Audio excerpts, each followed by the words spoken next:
pessoal, pra ele, não pro Brasil, o Brasil que se lasque, pra ele, foi correto, né? O Brasil com a família Bolsonaro não é aliado, ele é vassalo. Que é como eu acho... Isso que eu ia te perguntar, professor. Isso. Você acha que esse movimento aí do Flávio pode ser um tiro que saiu pela culatra? Não. Eu acho que, olha só, eu acho que do ponto de vista dele, pessoal, pra ele, não pro Brasil, o Brasil que se lasque, pra ele, foi correto. Foi correto, foi inteligente, e eu não acho que é um tiro que vai sair pela culatra, sinceramente. Eu acho que foi nesses últimos tempos, o movimento mais acertado e mais inteligente do Flávio Bolsonaro. Eu acho mesmo. Por alguns motivos. O primeiro motivo é, infelizmente, a direita majoritária brasileira ainda é profundamente servil e subserviente aos Estados Unidos. Nós estamos falando de uma direita que foi, a várias manifestações e que hasteava a bandeira de outros países. Os caras hastearam a bandeira dos Estados Unidos em manifestação do Brasil. A galera tinha bandeira de Israel e dos Estados Unidos em manifestação do Brasil. E isso foi uma coisa, isso foi uma coisa criada pelo Olavo de Carvalho. O Olavo de Carvalho, falecido professor Olavo de Carvalho, teve grande participação, grande responsabilidade nesse tipo de servilismo que a direita brasileira tem em relação aos Estados Unidos.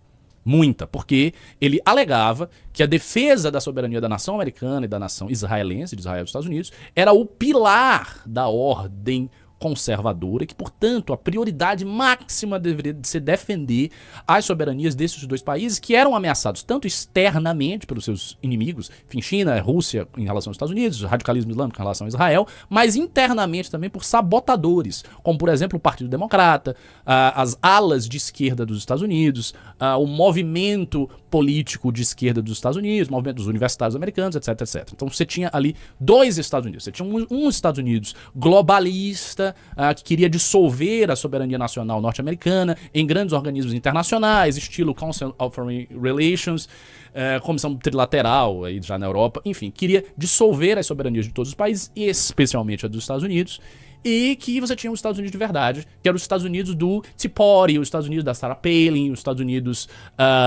do interior, do lugar que ele estava lá, de Virgínia. Ele morava numa cidade chamada Richmond, Virgínia, que era aqueles Estados Unidos, digamos assim, os Estados Unidos profundo. Como a gente fala também no Brasil, em Brasil profundo. Era isso, essa foi a tese do Olavo. Isso entrou na consciência coletiva da direita brasileira completamente. E a família Bolsonaro e uma grande quantidade de gente que vota na direita majoritária ainda tem essa visão. Então, eles têm essa visão. E veja, eu não estou falando isso porque eu sou anti-americano, até porque eu não sou anti-americano. Eu não sou de maneira nenhuma anti-americano. E eu acho, sinceramente, apesar da política norte-americana para o Oriente Médio, que para mim é altamente complicada, e eu não gosto, óbvio, sou muçulmano, enfim.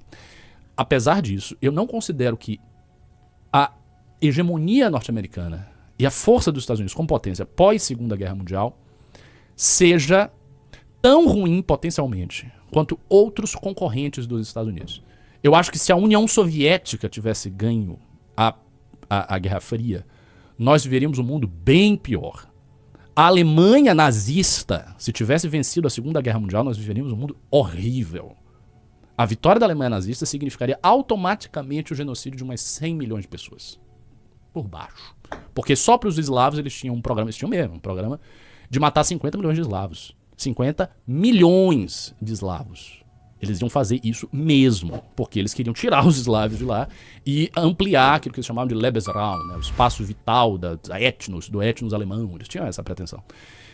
E era uma potência que estava concorrendo aí para dominar a ordem global, assim como a União Soviética estava concorrendo para dominar a ordem global. Então, na prática, ali na época da Segunda Guerra Mundial, que é quando se define mesmo a ordem global, que está até hoje, as três potências que disputavam eram essas. Era a União Soviética, eram os Estados Unidos e era a Alemanha nazista. E eu acho que dessas três, graças a Deus que os Estados Unidos venceu, e graças a Deus que os Estados Unidos se tornaram hegemônicos. Porque, sinceramente, eu acho que um mundo hegemonizado pela União Soviética ou pela Alemanha nazista era bem pior. E é necessário ter isso em vista. E não porque eu acho que a política norte-americana ela não é hipócrita e não é violenta quando ela é. Muitas vezes ela é hipócrita e muitas vezes ela é violenta, mesmo. Os Estados Unidos fizeram um monte de guerra, invadiu um monte de gente. Isso é real. Porém, os seus adversários, né? A União Soviética sob Stalin matou 30 milhões de pessoas. Sabe? O tipo de jugo que a União Soviética impôs no leste europeu é uma coisa pavorosa. Pavorosa. Não é à toa que os países do leste europeu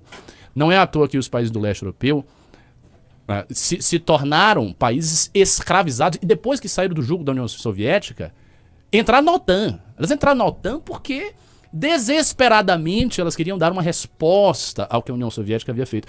Então eu não sou anti-americano por conta disso. Por outro lado, o Brasil, se quer ser uma potência, precisa afirmar a sua energia soberanista. Não pode ser um projeto a reboque do projeto norte-americano.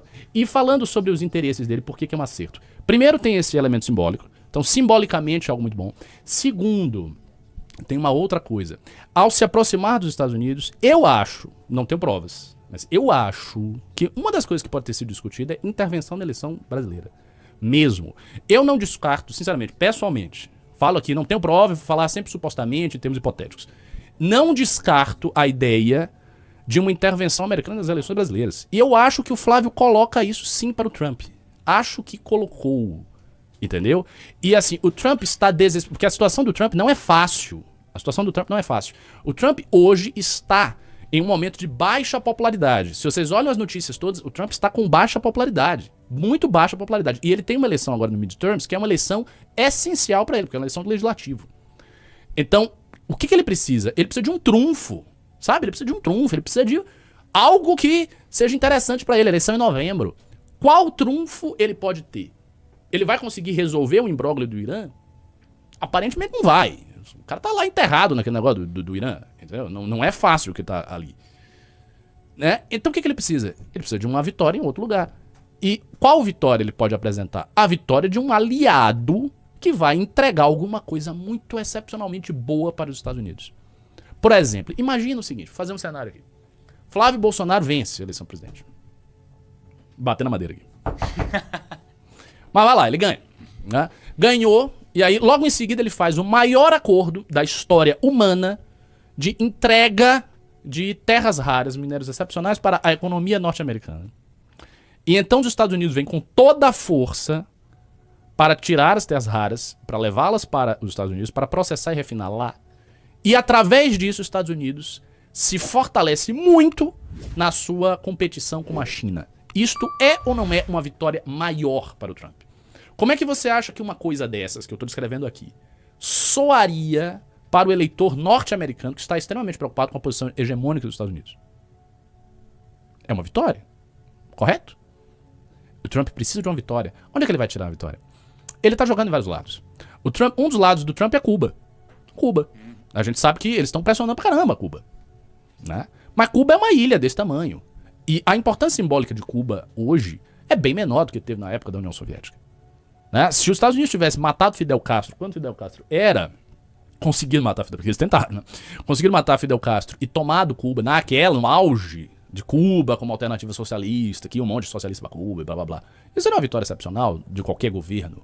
Sabe, o governo republicano ia, sei lá, ia delirar, pra não falar alguma coisa pornográfica aqui. O cara ia ficar absolutamente delirante pelo fato. E o Brasil, com as terras raras, que é um assunto de alta prioridade para os Estados Unidos, se você tem entrega disso para os Estados Unidos, isso é bom demais.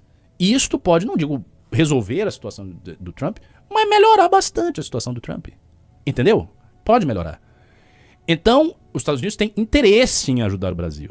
Porque o Brasil é um aliado potencial. E com o Lula não vai ser assim. Porque o Lula experimentou um gostinho de um discurso soberanista. Ele gostou disso aí. E lógico, ele vai fazer acordos com os Estados Unidos. Trump estava elogiando o Lula na frente do Flávio. Tem uma notícia. Vamos ler a notícia sobre isso. Que o Trump elogiou o Lula pro Flávio.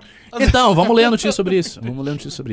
Mas apesar de tudo, ele sabe que há uma diferença entre um aliado eventual e um aliado de verdade. O aliado de verdade, quer dizer, não é nem um aliado, né? O Brasil com a família Bolsonaro não é aliado, ele é vassalo. Que é como eu acho que é a Argentina, viu? Eu sei que há muita simpatia pela Argentina no MBL. Eu não partilho muito dessa simpatia com o Milei, não, com todo respeito. Eu acho que ele tá fazendo o governo dele, tá, mas eu não tenho essa... Milei. Vamos devagar. E eu acho que a Argentina é vassala dos Estados Unidos, mesmo. E o Brasil, sob Flávio Bolsonaro, seria vassalo dos Estados Unidos, total. Vamos ver. Mas Trump elogiou o Lula diante de Flávio e falou de obra na Casa Branca. Desce aí. Donald Trump elogiou o presidente Lula durante conversa com o pré-candidato a presidente e senador Flávio Bolsonaro na Casa Branca, disse a colunista Mariana Sanches, do UOL. O encontro foi ainda marcado com comentários do presidente dos Estados Unidos sobre a obra para construir um salão de baile na Casa Branca, blá blá blá. Mas vamos ver o que ele falou. Não, a Mariana falou, né? Eu apurei que hoje muito mais, além dessa questão de PCC e CV. Entre os assuntos, inclusive, surgiu uma conversa sobre o presidente Lula. Donald Trump perguntou o que Lula tinha falado sobre a reunião que teve no começo do mês, no começo de maio, aqui na Casa Branca. Uma reunião de 3 horas entre os dois presidentes do Brasil e dos Estados Unidos. E aí, neste momento, então, os brasileiros disseram que o Lula disse que a reunião tinha sido boa. E Trump disse que era verdade, que isso tinha sido uma boa reunião. Embora eles não tivessem acertado nenhum acordo assinado. Não, pera, mas isso é o elogio? Cadê o elogio aí? Vamos descer. Não, desce. Eu quero ver o elogio. Trump teria dito que Lula aparentava ser muito velho. Onde que tá o elogio? Mas que quando ele falava de... ele passava uma impressão diferente, de uma pessoa muito dinâmica, de uma pessoa muito esperta. Portanto, Donald Trump fez elogios ao Lula diante de Flávio Bolsonaro. Vá, desce, só pra eu ler mesmo. O Trump passou mais de 10 minutos sobre a reforma da Casa Branca. Vai, desce. Pra eu ver se tem alguma outra coisa. Sobre isso aqui, Flávio Bolsonaro trouxe camisas do Brasil, desce. Mas Fui pego? Não, todos nós. Assim, a senhora Mariana Sanches, pelo que eu senti do quote dela, ela tá forçando a barra aí, né? Forçou um pouquinho. Que ficou, o Trump elogia. Esta notícia foi o seguinte, provavelmente essa moça deve ser de esquerda, jornalista do UOL, provavelmente é de esquerda, e ela deve ter ficado muito feliz em dizer que o Trump estava elogiando o Lula na frente do Flávio Bolsonaro, pra dizer que o Trump meio que humilhou o Flávio Bolsonaro. Eu não senti isso, sinceramente. Eu acho que foi muito pouco. O Trump só queria saber o que o Lula disse da reunião, falou que ele era muito velho, que ele era uma pessoa dinâmica. Logo ele elogiou. Não, ele foi educado. Você queria o quê? Que ele chegasse a dizer, não, ele é um velho, muito lerdo esse Lula. Porque esse cara é um idiota, né? Tira esse cara daqui.